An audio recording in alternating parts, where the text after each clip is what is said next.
Hello and welcome back to Know Where to Invest. I'm Robert Sadler, I'm the founder of Know Where to Invest, and in this video I'm going to tackle the difficult question of how do you figure out where to invest in a crisis, or when the market's going well, when you don't know where to invest your money for the best return possible.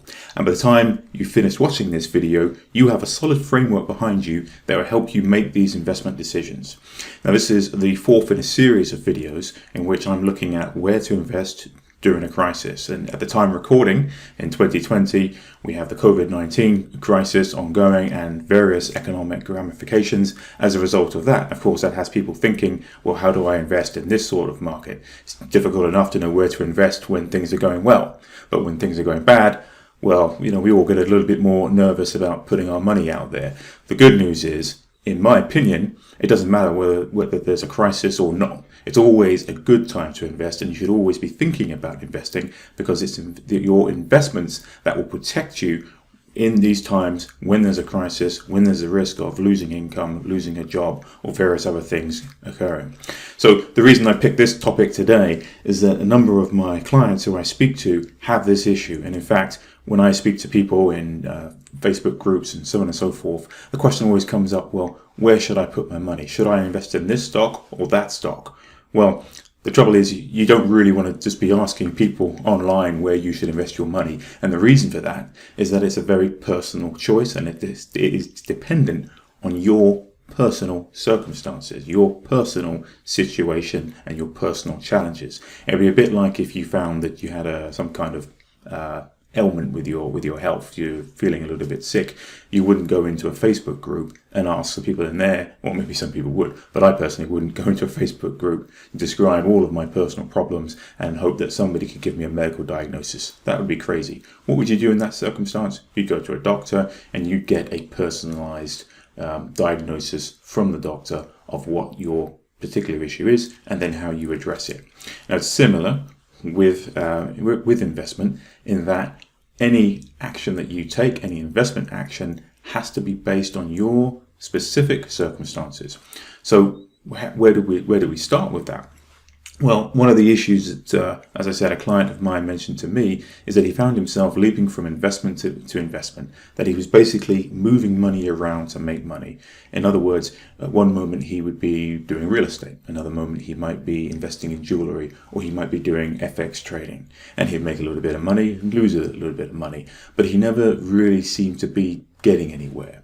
Now, the reason for that is that you need to have a framework. You need to have a framework that guides your investment decisions. And this framework should take care of any situation that you come across once you have assessed yourself, done a personal self-assessment to determine first and foremost, what are your goals? What are your investment goals? Because what those goals are is what drives the investments that you should make. So if your goal, for example, is to save for retirement, a very common goal for a lot of people, in that case, you'd want to set your investments up very, very differently than if your goal is to build a career out of investment. So, who's an example of that? Well, if you look at Warren Buffett is a professional investor, and he's been investing almost in the entirety of his life. So he's built up a lot of expertise here, and he himself has a set of principles that guide his investment decisions. But what Warren Buffett is doing is very different to somebody who simply wants to save for retirement. The circumstances are different. Typically, somebody saving for retirement may have significant expertise in another field. Perhaps it's software engineering. I've used that example before. But he may not have specific expertise in investing. And it's a completely different career. Banks and private equity companies pay people hundreds of thousands, sometimes millions of dollars in order for them to manage their investments. So if you don't find yourself in that category, you need to think differently about the types of investment decisions that you want to make.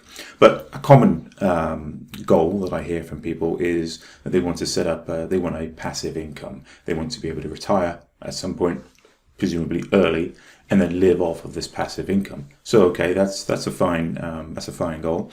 And how do you figure that out? Well, what does that really mean? How do you put flesh on the bones, so to speak, of that goal? Well, you need to define for yourself exactly how much money you need in order to retire. How much passive income do you need?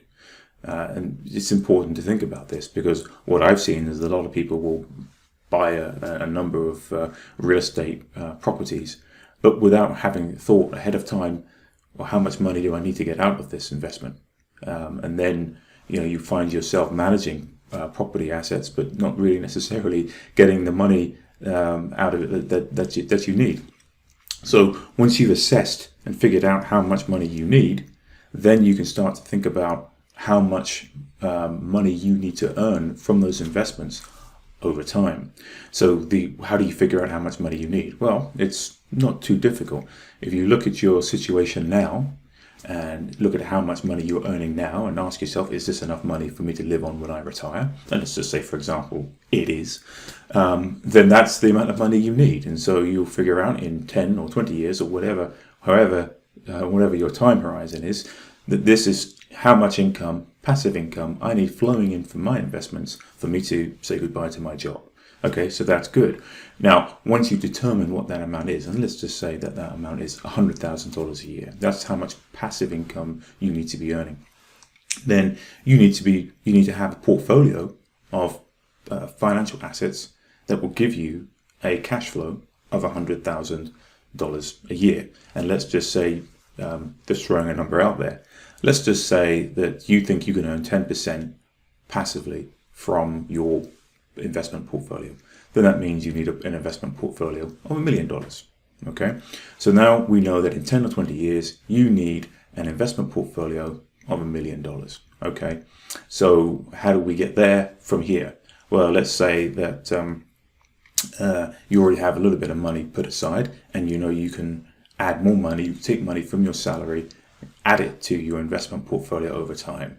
So what you would do is you will simply look at what is your investment horizon. Let's just say it's 10 years. Okay, so in 10 years time you want to be able to retire and live off of your passive income.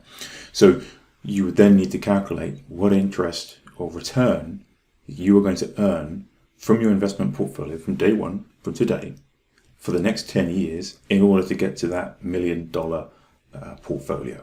So that's pretty simple. You've got your goal. Now you know what return you need. So you're almost ready. Okay. But then there's another wrinkle. You have to consider, what is your tolerance for risk? And what do I mean by that? Well, we're living through a crisis at the moment, at the time of recording. And all sorts of things can happen in a financial crisis. If you have the majority of your investment in stocks, frequently during economic crisis, you have a crash in the stock market, and the stock market can remain suppressed for a long period of time.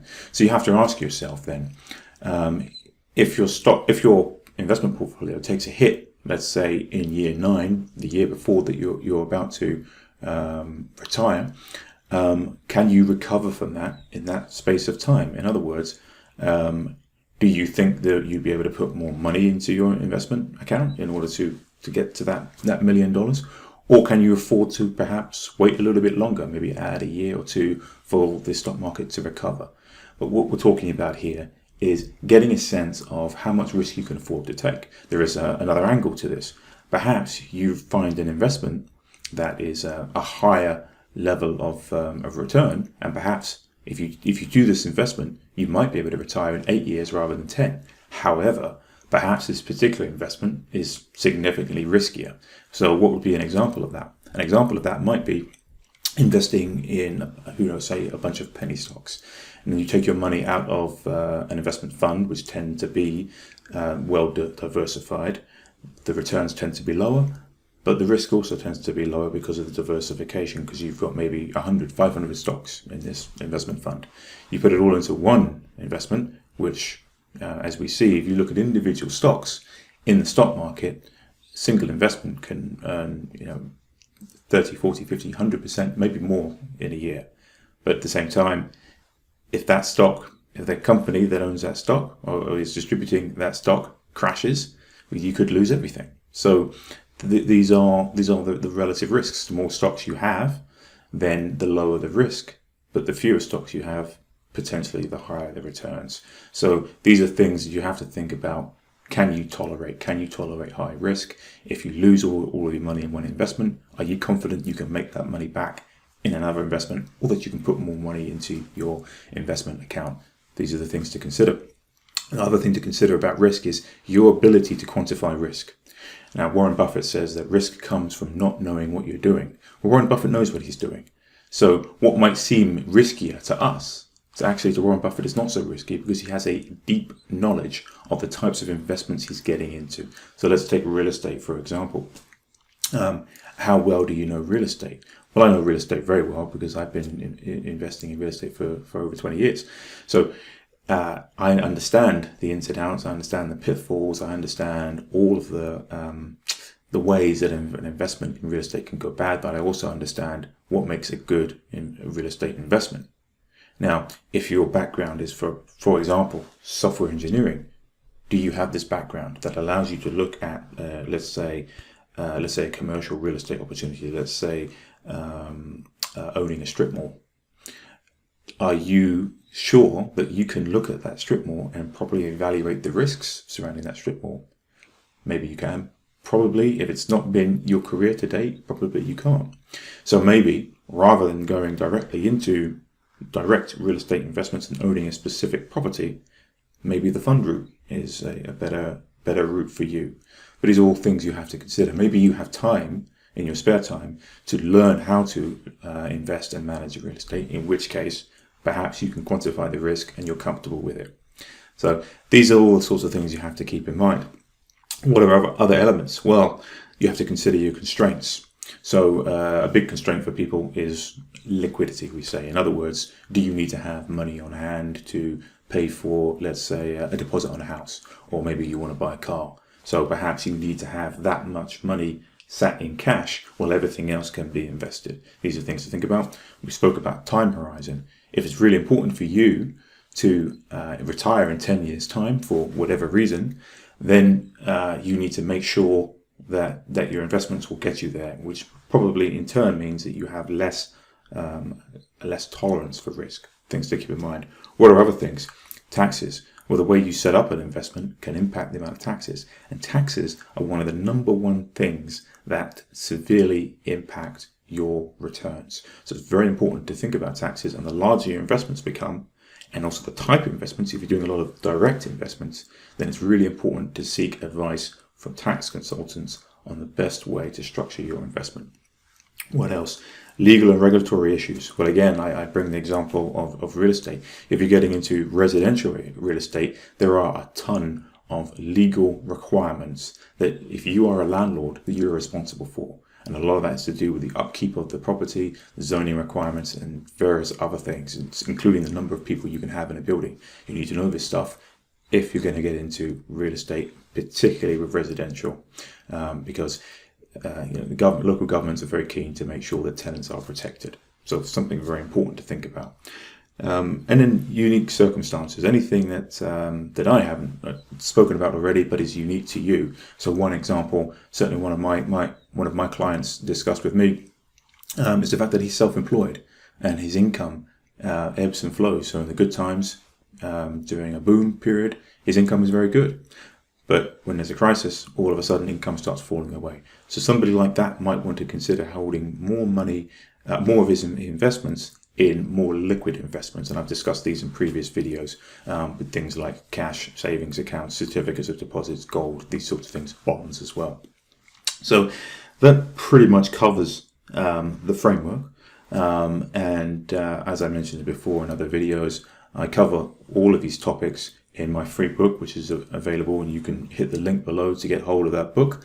And then also I have a free investment email course, which is customized to your specific challenges, that you can also get hold of. So the link is in the description below. So go ahead and click that and get your copy of the book and the investment course.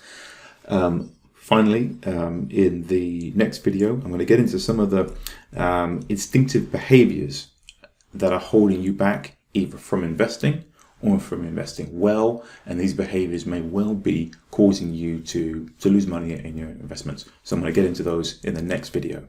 So thank you for watching. If you like the video, please go ahead and like, and subscribe, and don't forget to hit the bell next to the subscribe button to make sure that you're notified of any future videos. Thanks very much. I'm Robert Sadler. This is Nowhere to Invest. Appreciate you watching.